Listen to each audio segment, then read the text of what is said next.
pénétration et le développement d'une bactérie de l'organisme provoquent une infection et peut être l'origine d'un sepsis ou choc septique.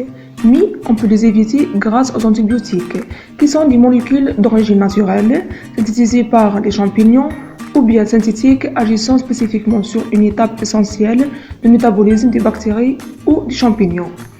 L'antibiotique peut tuer la bactérie où il y a destruction avec mort accélérée, donc c'est un antibiotique bactéricide, ou bien il n'y a pas de destruction des bactéries, mais un ralentissement de leur croissance.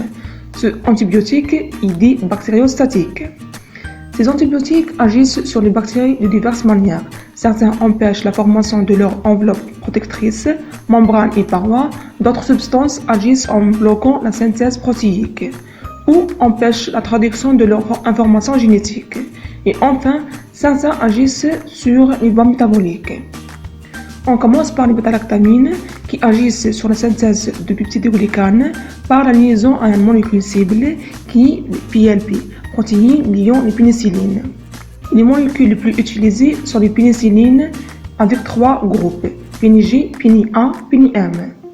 Pour la pénicilline A, ayant un spectre d'action élargi et bonne diffusion ménagée. Principal produit, c'est l'amoxicilline.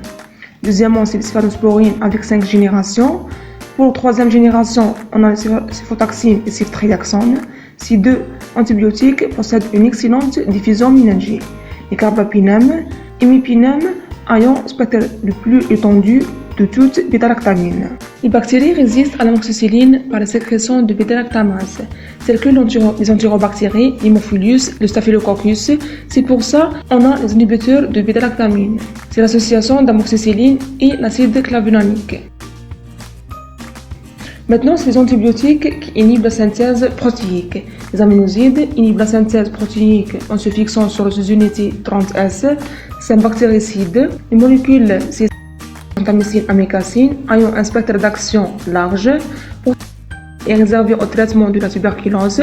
Gentamicine, amikacine ne sont pas actives sur les anaérobies. La toxicité est rénale et auditive pour les aminosides. Les macrolides sont des bactéries agissant au niveau des sous-unités ribosomales 50S. Ils ont excellente diffusion tissulaire et intracellulaire, d'où leur intérêt dans les infections génitales et respiratoires à chlamydia. Et même les phénicolis comme les macrolides sont des bactériostatiques et agissant sur sous-unités 50S.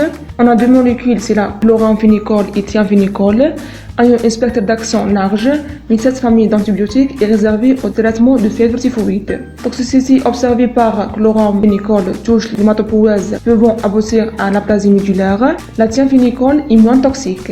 Pour les cyclines, sont des bactériostatiques et ne sont pas actuellement utilisés que dans les infections à mycoplasme et chlamydia. Sont contre-indiqués chez l'enfant dont l'âge est inférieur à 8 ans et chez la femme enceinte. Et les fusidines, c'est un bactériostatique, empêche la traduction de l'ARN messager. Le spectre il est étroit, il est plus antistaphylococcique. Et maintenant, ces antibiotiques inhibiteurs des acides nucléaires, qui sont des bactéricides. On commence par rifampicine, c'est un antituberculeux majeur, à diffusion intra- et extracellulaire. Donc, il est réservé au traitement de la tuberculose. Toxicité et des troubles hépatiques. Deuxièmement, c'est les quinolones. De deuxième génération, c'est fluoroquinolones. Ofloxacine, c'est profloxacine et levofloxacine. Un spectre large d'action. Le gram positif et négatif. A une toxicité osseuse, il est contre-indiqué chez l'enfant. Troisièmement, c'est le métronidazole, c'est un anti-anaérobie. Métronidazole se fixe sur l'ADN et provoque des coupures du bras. C'est un antiparasitaire et antibactérien anaérobie. Et au dernier lieu, c'est les antibiotiques inhibiteurs de la folate. C'est un bactériostatique agissant, on inhibe la synthèse d'acide folique. Comme molécule, on a sulfamide, utilisé comme antibactérien à large spectre. Et enfin, avant la prescription de traitement antibiotique, le clinicien doit répondre à un certain nombre de questions, à savoir: est-ce que l'antibiotique est indiqué? Quel antibiotique choisir? Faut-il utiliser une mono-thérapie? Par quelle voie d'administration? IM, IV ou bien Paros?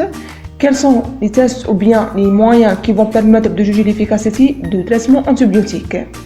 Et maintenant, jamais oublier ces 5 antibiotiques, tétracycline, aminoside, quinolone et phénicolis sulfamide, parce qu'ils sont contre-indiqués chez la femme enceinte. Cliquez sur la vidéo affichée ou bien cliquez sur le lien dans la description pour voir le résumé de ce cours ou bien si vous avez des questions, n'hésitez pas à laisser un commentaire.